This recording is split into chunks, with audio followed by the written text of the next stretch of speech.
मैं डॉक्टर ऋचा जैन, नागपुर में से आज यहाँ पर आई।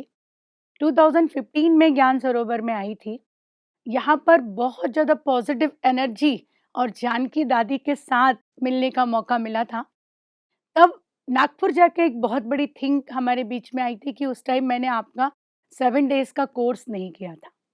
जब 7 डेज़ का कोर्स किया तो अपने जीवन में एक परिवर्तन देखा और वह परिवर्तन को मैंने अपने जीवन में इम्प्लीमेंटेशन किया और उसके बाद मैंने रिसर्च स्टार्ट की। और उस रिसर्च में मैंने जब यह देखा कि ब्रह्म कुमारी जी में हम ब्रह्म बाबा की जो एनर्जी को फ़ील करते हैं,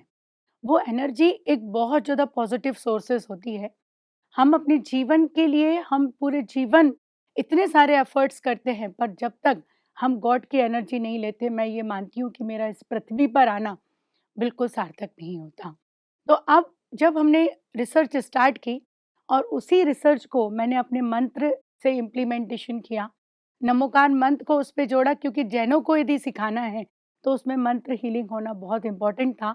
और उस पे मैंने अपनी पीएचडी स्टार्ट की और लगभग 2018 में मुझे पीएचडी की डिग्री भी मिल गई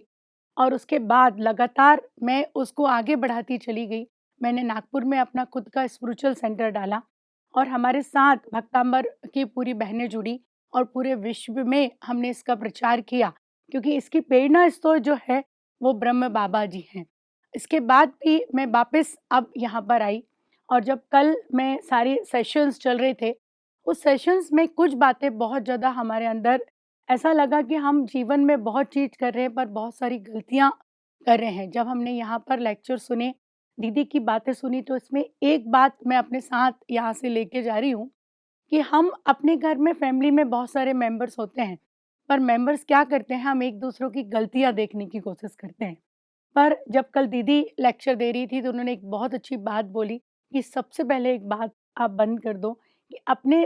परिवार के लोग क्या गलती कर रहे हैं उनको भूल जाएं और उनमें क्या अच्छाइयाँ हैं वह समझने की कोशिश करें। और दूसरी एक बात उन्होंने कही कि यदि अपने परिवार के लोग गलती कर रहे हैं तो वो गलतियाँ अपने बच्चों के सामने मत बोलें कि मेरी देवरानी ये करती है, मेरी जेठानी ये करती है, मेरी सास ये करती है। यदि आप उनके मन में एक नेगेटिव भर दोगे कि मेरी मम्मी के साथ मेरे परिवार वाले ऐसे करते हैं, तो उन बच्चों की सोच भी नेगेटिव हो जाएगी। तो ये 2 बात मैंने कल सीखी और साथ में जब भी मैंने ब्रह्म बाबा का वीडियो देखा, कल काफ़ी अच्छे हम लोग ने पूरा विज़िट किया और उसमें एक बहुत अच्छी चीज़ मैंने अपने आप में महसूस की कि जब ब्रह्म बाबा का वीडियो चलता है, तो मुझे ये नहीं पता कि मैं कौन-सी दुनिया में चली जाती हूँ।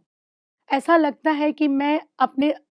शरीर के अंदर ही नहीं हूँ और मेरी आत्मा कहाँ चली जाती है थोड़ी देर के लिए, मुझे ये पता ही नहीं लगता कि मैं बैठी कहाँ पे हूँ। तो ये एक अपने आप में एक आध्यात्मिक शक्ति जब मैंने प्राप्त की और आज सुबह जब मैं बहनों से मिल रही थी और मैंने पांडव वन के दर्शन किए, जब मुझे वापस जैसे लास्ट टाइम मैंने पीएचडी की थी, तो आज मैं मन में ये ठान के जा रही हूँ कि जो आज बाबा की शक्तियाँ हैं, जो आत्मा की शक्तियाँ हैं, जो सूक्ष्म ज्ञान आप लोग ने हमको दिया, कल रात का एक बहुत अच्छा सेशन था। उसमें ये समझ में आया कि हम इस पृथ्वी पर ज़रूर आते हैं। इस पृथ्वी में ये शरीर तो हमारा ड्रामा है, ये केवल हम बोलने के लिए इसको यूज़ कर रहे हैं।